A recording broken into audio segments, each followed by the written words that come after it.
Sweltering temperatures beginning to impact negatively on the country's dam levels. Scorching heat and no rain in Gauteng, leaving the Vaal Dam at its lowest in 3 years. As South Africans, we all have to be concerned. I think the issue of water scarcity is something that is not new. It's something that we have to begin to live with and to accept. But I think in this context, there is the issue about the Vaal Dam being below 50%, which is a fact. And as if with the Vaal Dam being below 50%, it implies that Gauteng will not have water. But we forget that the Vaal Dam is but one of 14 dams within the integrated Vaal River system, which is the system actually which is responsible for water availability. Stage 2 water restrictions have been imposed across Gauteng. This as usage continues to rise at an alarming rate. Johannesburg Water has been throttling reservoirs by between 20 to 40% as hot temperatures continue to rise. A second heatwave is expected over the weekend. We are expecting a heatwave to start tomorrow in Gauteng, Mpumalanga and Limpopo. So our temperatures expected, they'll be in the high 30s to low 40s for the 3 provinces, and it will last until Monday. So it is going to be very hot start of the weekend to Monday. As we continue into summer months, lowered consumption is required to help protect the vital infrastructure and precious commodity. Hasina Gori, SABC News, Johannesburg. All right, so this heat wave is upon us. To talk about some of the health implications of this heat wave and what they might be, I'm now joined in studio by ER24 spokesperson Russel Meiring. Russel, thanks very much indeed for joining us. Welcome to the program. Thank you for having me. All right, so these exceptionally hot weather patterns that develop at this time of the year, that means call-outs for you.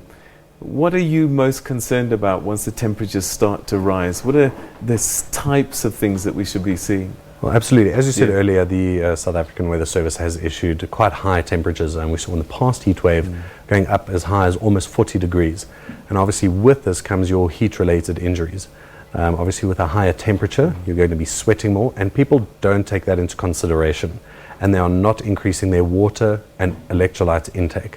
So generally during this time, we're now coming into the holiday season, just after exams. People are going away to their holiday destinations, having a lot of fun, but they forget to take this into account. So you're going to get your heat cramps, lots of sunburn, and if your heat cramps and your heat exhaustion aren't treated effectively, can lead to heat stroke, which can be life-threatening. All right, so what are the first signs that perhaps you need to take shade, you need to put on more sunscreen and perhaps drink more water? What will you start to feel? Well, one of the more common heat injuries is your heat exhaustion. You will have profuse sweating, a severe headache, nausea and vomiting, and a general body pain. Now, this is one of the first signs that you have to remove yourself from whatever activity you are doing, whether it's either sunbathing or playing a sport. One of the first things to do is remove yourself to a shade, cool area, and you need to start replacing your water intake. Increase it to 2 to 3 liters of water at least.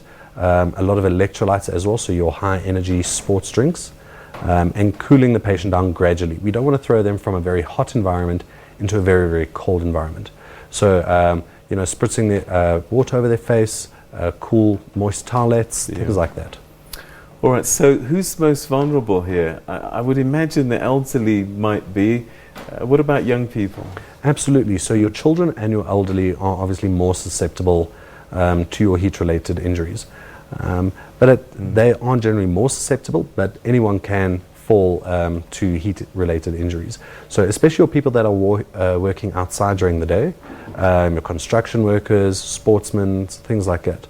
So we would urge people, especially when in the company of the young and the elderly, to keep an eye out for any heat-related injuries, because it can be very, very sudden. Sunscreen, I think sometimes we overplay it. White people know to use it, but black people can also suffer from sunburn. Absolutely, and this is a bit of the pot calling the kettle black. Every single person should be using a high SPF sunscreen, especially now. We have a very dangerous sun. It's very high temperatures at the moment. So we should be using a very high SPF sunscreen. And what people forget, especially in the background here, we've got a wonderful pool, people go swimming. After every water activity, that high SPF sunscreen should be reapplied. And even if you're not swimming, with sweat, the sunscreen can be removed. So it should be replaced every hour to 2 hours. All right, so you've said that we must be drinking lots and lots of water. How much water is a good amount of water per day when the temperatures start rising above the 30s? I think it is recommended generally to drink about 2 liters of water a day.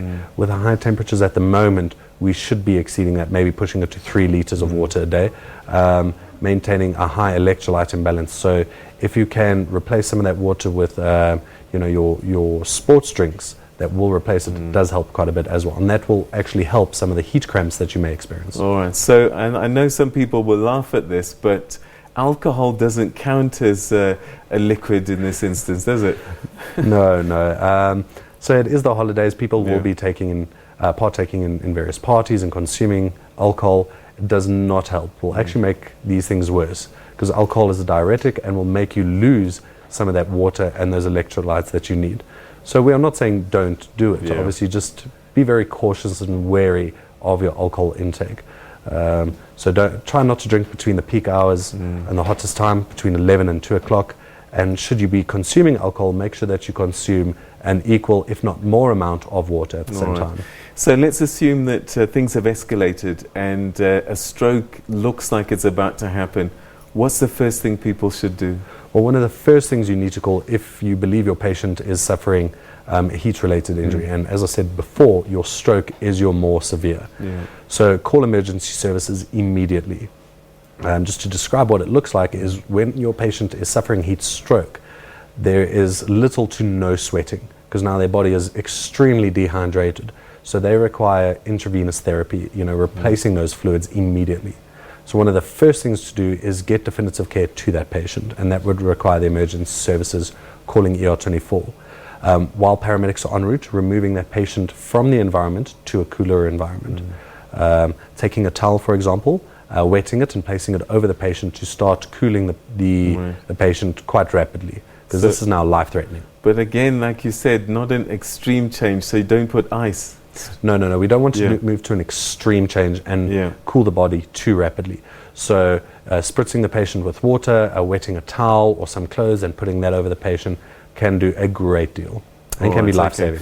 As we start to wrap up this conversation, perhaps just kind of your best advice, your last word on this actually to everybody. And I think, and I keep on saying, as black people, we often think that we're immune to some of these things, but we're just as vulnerable. What's your advice to everybody now? Well, we urge all members of the public to really have fun out there, especially during this holiday season. But remember, the sun, no matter the color, your ethnicity, your background, the sun is the sun and it will affect us all equally. So make sure that you wear a nice hat, high SPF sunscreen, make sure that your fluid intake is very, very high, and stay safe out there. All right. Thank you so much, Russel Meiring, for giving us those warnings and those pointers. Thank you so much indeed for your time.